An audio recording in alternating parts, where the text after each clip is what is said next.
This is Money Motivation and Mike, and I am your host, Michael Wainwright. In charge of the mothership is Jason Wright. And hello to you, world. This is the show that will change your life. You can find all of our content at mx3.vip, and you can contact us info at mx3.vip or on our YouTube channel, youtube.com/@mx3podcast.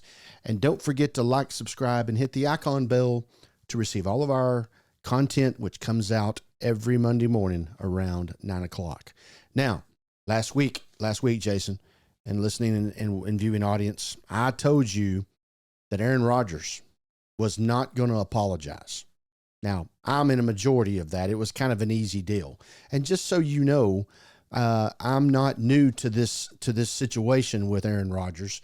I remember when he got drafted in 2005, and he sat on the bench, sat behind Brett Favre for the first couple of years. And I was fortunate enough in 2007 to be at a Dallas Cowboy Thursday night football game against the Green Bay Packers. And Dallas was putting it on Green Bay pretty good. And they took Favre out late in the game and put in Aaron Rodgers. Now, I didn't know who Aaron Rodgers was at that time. I did know that he got drafted in the 2005 draft with Alex Smith, who was the big boy quarterback at that time in that draft. So I have been following Aaron Rodgers for a long time. And obviously, I will say I'm fortunate to get to see him play his first ever down in the NFL. But all the things that he has done over the course of his time, and I don't want to get into an Aaron Rodgers show here, but all the things that he's done over the course of his time, and he's done a lot of great things. Several times, I think 4 maybe. MVP of the league, MVP of the Super Bowl champions, lots of times in the playoffs with the current Dallas coach, Mike McCarthy. But his comments here on Jimmy Kimmel here the week before last, uncalled for, and it's cost him dearly. But the headlines, as I read them just yesterday, Aaron Rodgers doesn't apologize for Jimmy Kimmel comments, but denies that he disparaged the late night show host. Now, recapping here, Aaron Rodgers in an appearance Tuesday on the Pat McAfee show. If you recall, that's where he made his comments the week before last. He declined to apologize to Jimmy Kimmel for suggesting that the late night talk show host's name would appear on documents linking him to convicted sex offender Jeffrey Epstein. The New York Jets quarterback did, however, dispute the notion that he previously accused Kimmel of being a pedophile. Well, I don't think anybody thought that he was referring to him as a pedophile, but I do think he thought he was going to be on the list. I mean, that's what he said. And here is what he said. There is, and this is a quote from Aaron Rodgers the week before last on the Pat McAfee show, ESPN. There's a lot of people, including Jimmy Kimmel, that are really hoping that doesn't come out. Rodgers said on McAfee's show. Now, the 300 million Americans that live in the United States, 300 million plus, and they all know who the night show host is. A lot of people know who Aaron Rodgers is. And he makes that comment. That tells me Jimmy Kimmel is up to some mischief. He's going to be on that list.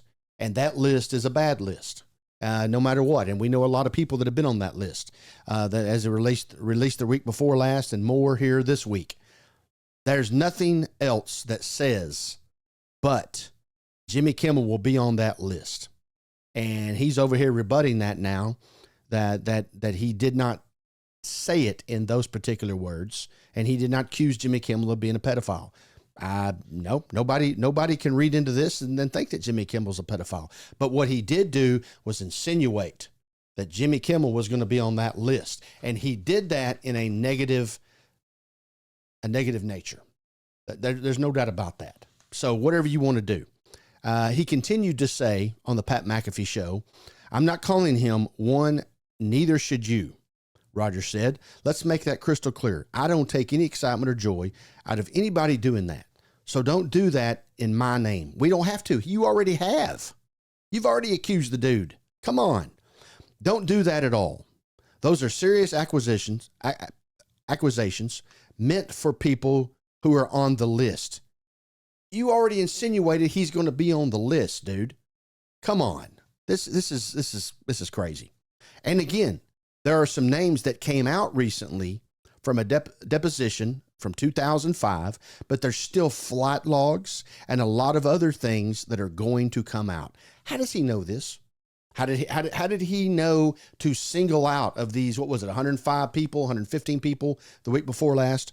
How does he know or insinuate or believe that Jimmy Kimmel's going to be on this list? How does he know that there's still logs that are going to come out and put a lot of other people's names in bad light as well? Who knows? This is corrupt. This corruption goes deep, he continues to say. I believe that most people that probably looked at it believe that it goes deep. We already know some of the names that are on there, such as President Trump, President Clinton, blah, blah, blah. As it also said, just like with Leonardo DiCaprio, doesn't mean anything. It means you're on the list.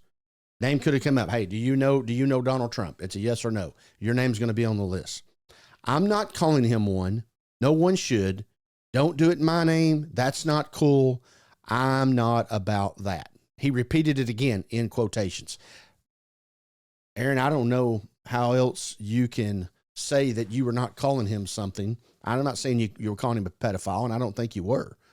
But there are people, including Jimmy Kimmel, that are really hoping that doesn't come out. What else is that to mean? Well, here's what it means. Aaron Rodgers is officially no longer a weekly guest on the Pat McAfee show. ESPN has removed him from that, and I'm going to read that out. Aaron Rodgers is off the ESPN's Pat McAfee show for the season after ugly remarks about Jimmy Kimmel and the conspiracy theories. Aaron Rodgers is done as a guest of Pat McAfee's ESPN show for the remainder of the NFL season. Don't know what else you can say to that. Rodgers on Thursday said he understands how serious the allegations would be, but assured you that he never accused Kimmel of that. He sees things in a different light than other people. Remember, this is the UFO dude who, as well. And whatever. Rodgers now Rodgers, after, okay, he says he never accused Kimmel of that. He knows how serious the allegations are. He knows what he said the week before last. And now guess what Rodgers is doing? Criticizing ESPN. Rodgers continued his criticism of ESPN on Tuesday by going after Mike Foss, ESPN's senior vice president of studio and digital production, who told the Washington Post Rodgers' comments weren't accurate. Whatever.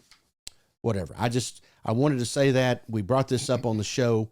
As I was saying, over the last 15 plus years, Aaron Rodgers has done phenomenal work on the field. I do believe he should have won more than one Super Bowl, or even gone to more than one Super Bowl, but that's not always on just one person's plate.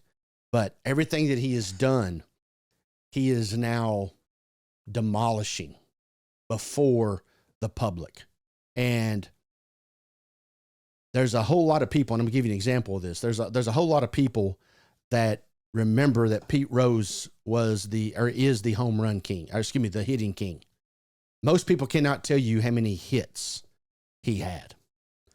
10 years after he retired, people could kick it out.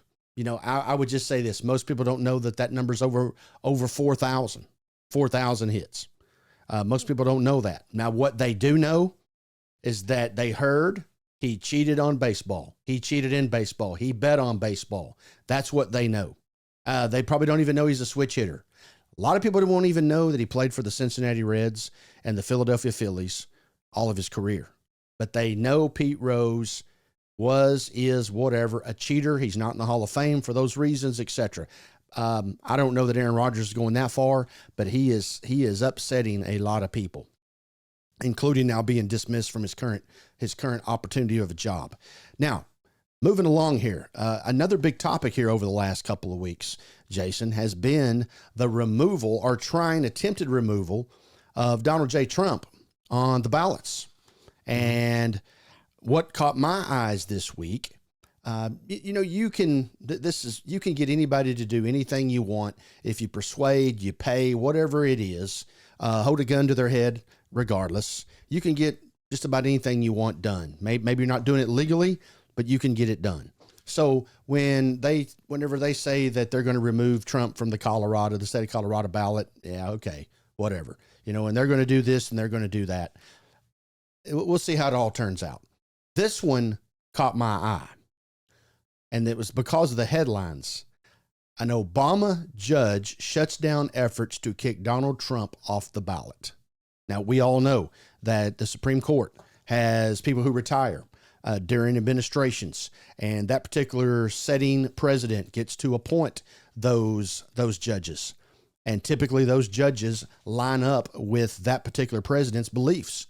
And in Obama's case, it would be more of a liberal Democratic view. Here's what the federal judge in Nevada said. A federal judge in Nevada who was appointed by former President Obama dismissed a lawsuit on Monday that sought to have Donald Trump off the ballot. Trump is the front runner for the 2024 Republican presidential nomination, and he faces legal challenges that seek to remove him from the ballot in several states. With two having already barred his name, the primary voters' consideration, the lawsuit argue that Trump is ineligible to run under Section 3 of the 14th Amendment. I'm going to get on that and touch that here in just a minute, which bars officials who have sworn an oath to the U.S. Constitution for holding office that they engage in insurrection. Insurrection. We're going to talk about insurrection as well. Okay. On Monday, that district judge, Gloria Navarro, dismissed a lawsuit filed by John Anthony Castro, a presidential candidate from Texas, never heard of him, that sought to have Trump removed from the ballot in Nevada. According to the judge Navarro, Castro, who has sought lawsuits to remove Trump from the ballots in multiple states under the argument that Trump is ineligible under insurrection clause of the 14th Amendment, lacks standing in the case as he manufactured the conditions that led to the lawsuit, citing his bid for presidency. Now, first thing I do is ask myself, how can this judge see it this way, a judge in Colorado see it this way, and I believe Maine has, let me see here. Maine's the second state to remove former president from the 2024 ballot, preventing him from participating in the primary in March. Okay, now the state of Colorado has the Republicans from the state of Colorado has appealed the actions that went on there, and the Colorado Supreme Court ruled in a 4-3 decision back in December that the former president had engaged in insurrection during the U.S. Capitol riots, January the 6th, 2021, making him ineligible to run for public office under the 14th Amendment. The decision was immediately criticized by Republicans across the country, including Trump's campaign, which accused the ruling of being a scheme to interfere in the upcoming election on behalf of the president, Joe Biden. Okay?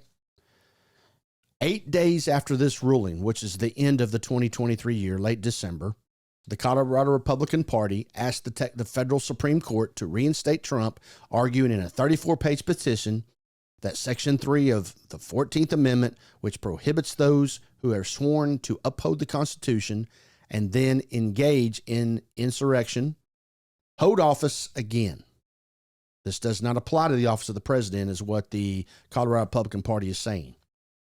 The state GOP also argued that the clause is not self-executing, meaning that only Congress can enforce it. Well, if you go in and you read, you will find out that there is some truth to that, especially in the Senate.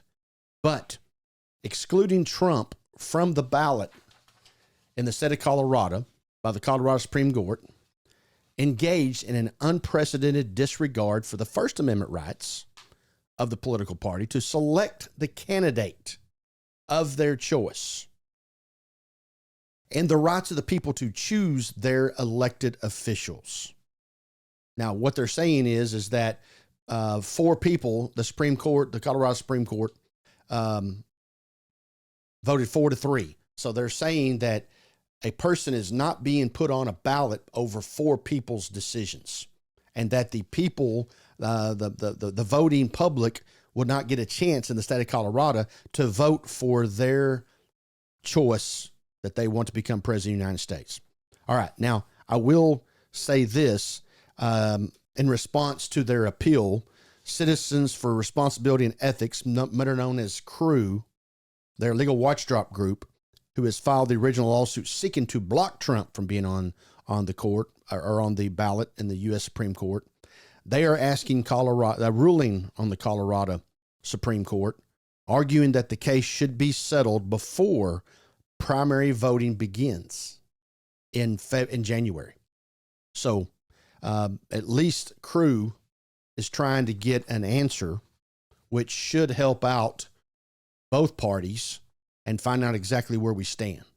But once again, this is where the state and the federal governments contradict each other, not on the same page, et cetera, et cetera. And the electing of the president of the United States is a federal election. Doesn't have anything to do with, in my eyes, state government. So when the Republicans are arguing that they don't have the jurisdiction to put someone or not put someone on the ballot, I kind of agree in that. All right. Now, the groups that are trying to get Trump taken off the ballot is continuing to argue insurrection. And what is insurrection? A violent uprising against an authority or government. That is the Webster's Dictionary. Okay. While the term insurrection is not explicitly defined by federal law, courts, and legal scholars, generally to interrupt in a violent uprising and organized resistance against the government or its regulations.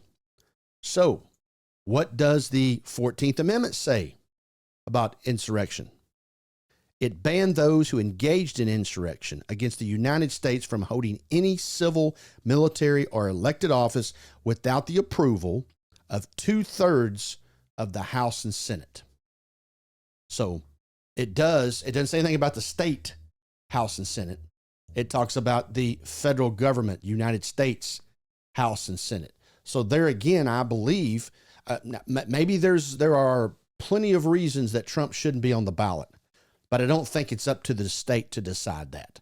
It's up to the federal government to decide that. And that is the reason that the federal government has set up the rules and regulations and guidelines for what it takes to be qualified to run for the president, of which I'm going to touch on here in a minute.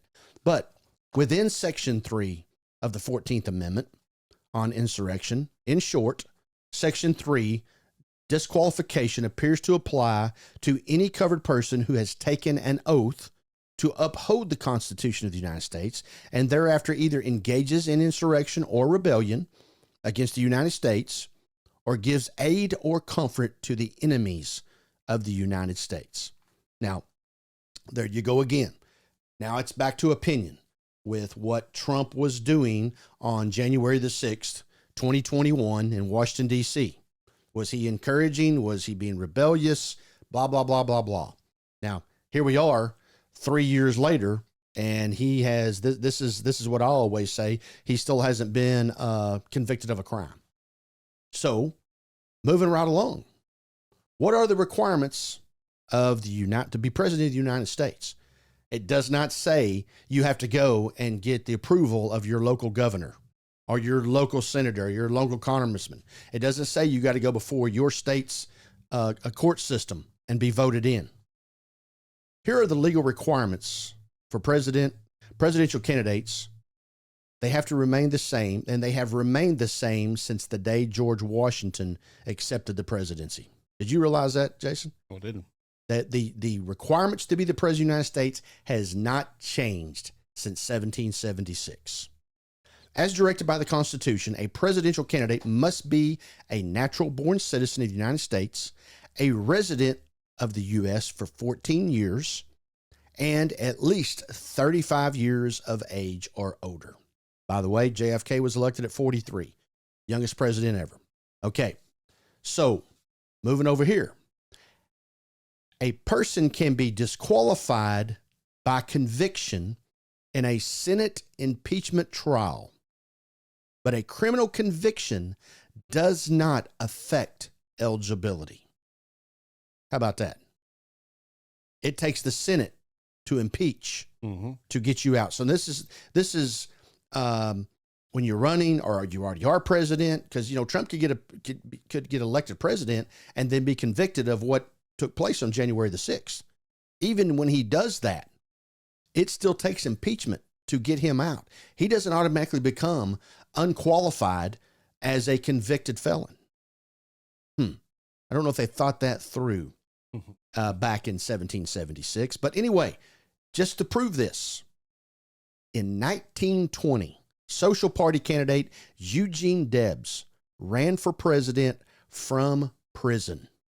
How about that? But no major party candidate has ever sought the nation's highest office while facing criminal charges. Once again, that's what Trump is in the process of doing right now. As he faces criminal charges, he's also running for president of the United States. He's got a lot of things to think about on a daily basis. Yeah, more than I think sometimes I got it bad. Woo! He signed up for all this. It's self-inflicted, Jason. Okay, Jason, and listening and viewing audience, that's enough on Trump and Jimmy Kimmel and Rodgers, Aaron Rodgers. Let's move over here to what happened on Wednesday when the House Committee on Contempt hearing for the first son of the United States, Hunter Biden, I believe makes an unexpected visit to the hearing. So this first one here is Representative Mace. Now, both Representative Mace, we're going to do this one, and we've also got Representative Green. Marjorie Green, yeah.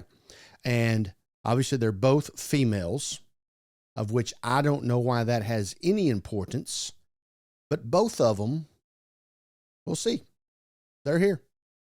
Both of them are females. I'll explain, because I did see this on TV. All right, let's roll. My first question is, who bribed Hunter Biden to be here today? All right, here's the first thing. Why do we got to get ugly right off the bat, Jason? Why do we got to get ugly? Whether the guy's guilty, innocent, they need to hang him in the middle of the courthouse, whatever. Who bribed him to come? And I know that he's been on these boards in the other side of the world and paid off and all this other stuff. But why do we have to stoop to the other person's level? And I think that's what she's doing. But anyway, it's very inappropriate to me to say you're a congressman, congresswoman, and representing 435 of you guys, representing the world, representing the United States, and you're doing that. My first question.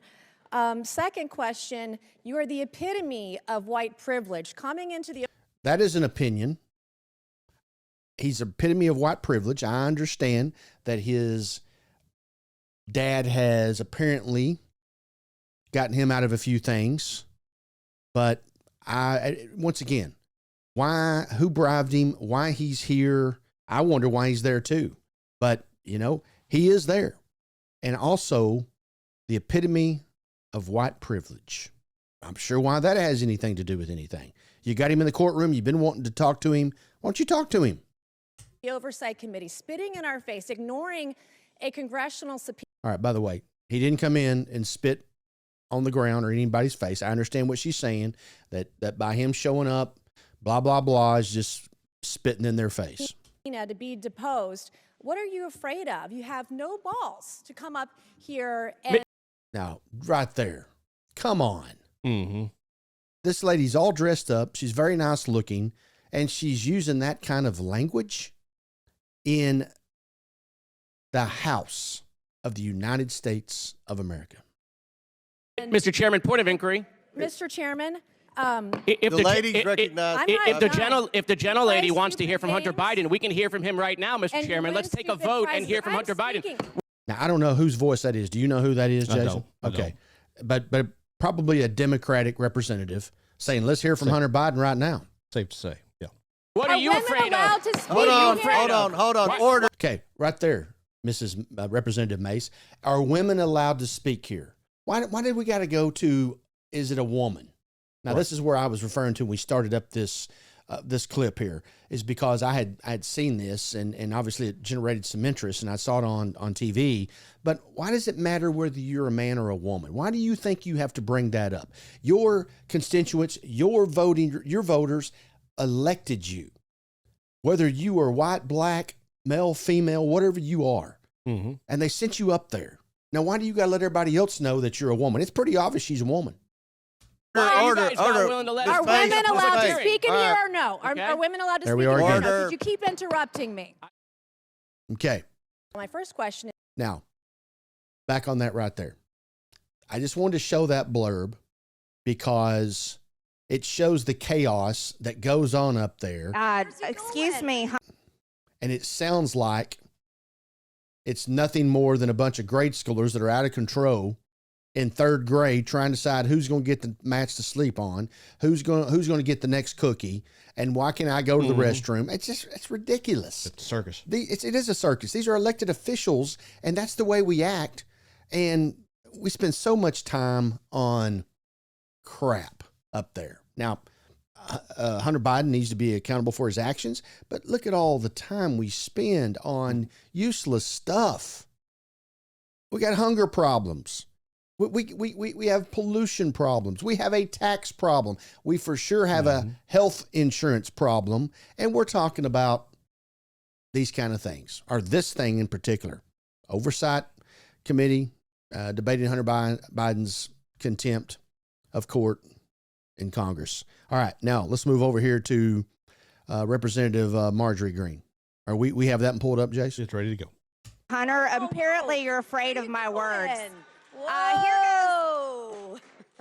Okay, what we got here is Hunter Biden is leaving the hearing, and I don't know the time clip from when Mrs. Mace, Representative Mace spoke to when Mrs. Representative Greene spoke, but nevertheless, she now has the floor, and she's wanting to talk to Hunter Biden, and he's leaving the hearing. Oh. I'd like to reclaim my time, Mr. Chairman.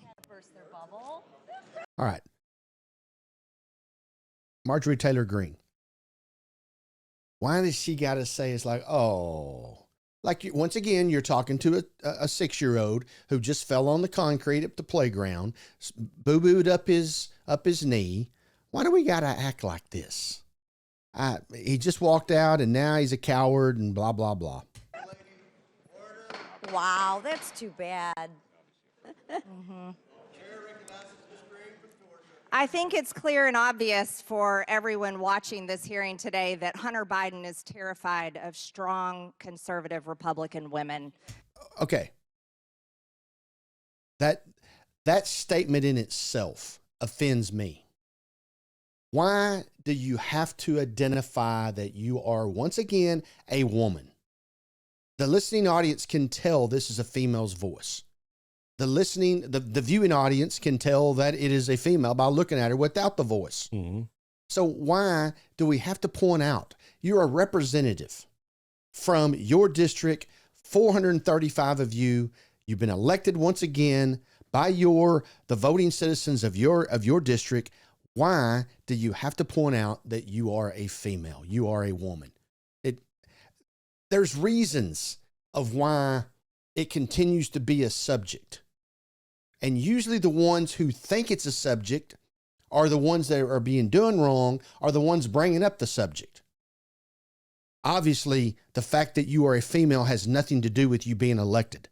Once again, the people of that area thought enough of you to elect you. Who knows? Both of these ladies probably defeated men. Because he can't even face my words as I was about to speak to him. What a coward. And all right. Once again, unprofessionalism. I have no doubts that she believes that he's a coward. I believe he's done cowardly things. But in the House, the Senate of the United States of America, I don't believe you should be expressing yourself in that particular fashion. And also, once again, it's just an opinion. But anyway, this is not take up for Hunter Biden Day because I've been on him harder than these ladies have. But it's just, why do you do these things? I mean, it's just, it's sickening to know that this isn't a bunch of people on January the 6th running up there and doing what they did at the Capitol. These are elected officials that should know better. This is also a coward that sat right here in front of Mickey Babbitt, Ashley Babbitt's mother, who was murdered on January 6th by Michael Byrd, the Capitol police officer. And you want to talk about a committee, a political sham? I'll totally disagree with you, Ms. Mace. That January 6th committee was not bipartisan. It was a complete setup to go after President Trump, go after Republicans, go after anyone that believes in free and fair elections, people that believe the Department of Justice should be fair and balanced, not a political weaponized department of the federal government that is targeting President Trump, his supporters, people that walked in the Capitol on January 6th, and now people that stood outside the Capitol. There's been no justice for Ashley Babbitt's family. Okay, stopping right there, because this is where the presenters of good quality information get lost. Everything she said there, I believe it was a witch hunt as well. Who knows if it was? It certainly looked that way. I don't think it was bipartisan. The committee that was set up to investigate the January the 6th, 2021 stuff. Regardless, she already turned me off by her introduction, the coward part, laughing at Hunter Biden when he left, blah, blah, blah. And then she comes along and makes a good quality, strong statement, whether you agree or disagree with it. And I'm not even listening to it. I'm listening to it because we're doing this show. But I've already turned her off if I'm watching this on the news. I've already turned her off if I'm listening to the radio going down the highway because of her the way she approached the situation here. It's just a big turnoff. And I don't know why we do these things, because here, think about it this way.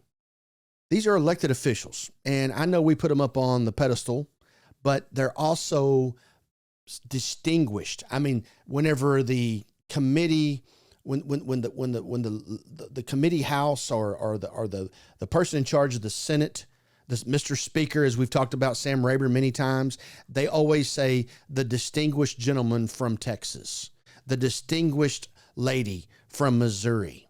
Okay, well, if you're distinguished, and that's the words of the individual in this particular chambers using towards his colleague, then why can't you be distinguished? The distinguished woman, please speak, and we're talking about these two. First one uses the word balls. The second one uses the word coward.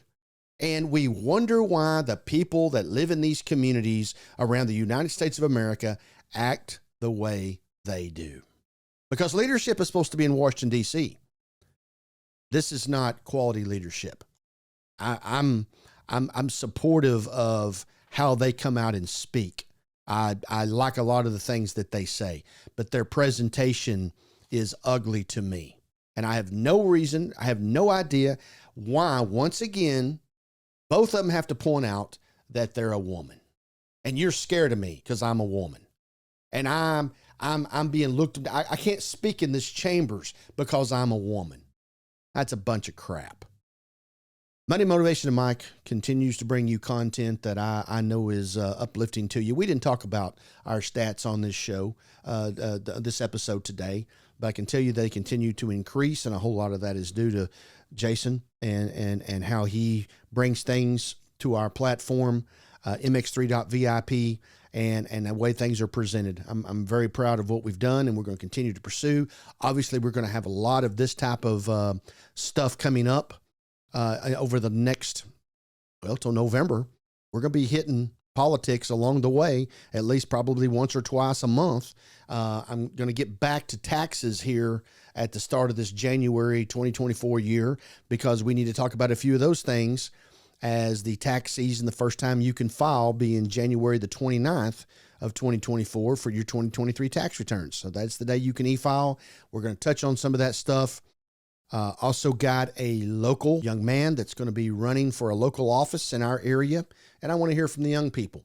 and hear what their thoughts are on some of these things as well as they run for election. Always contact us at info@mx3.vip or find us on the YouTube channel, youtube.com/@mx3 podcast. And don't forget to like, subscribe, and hit the icon bell to get notified of all of our new content that comes out every Monday morning around 9 o'clock.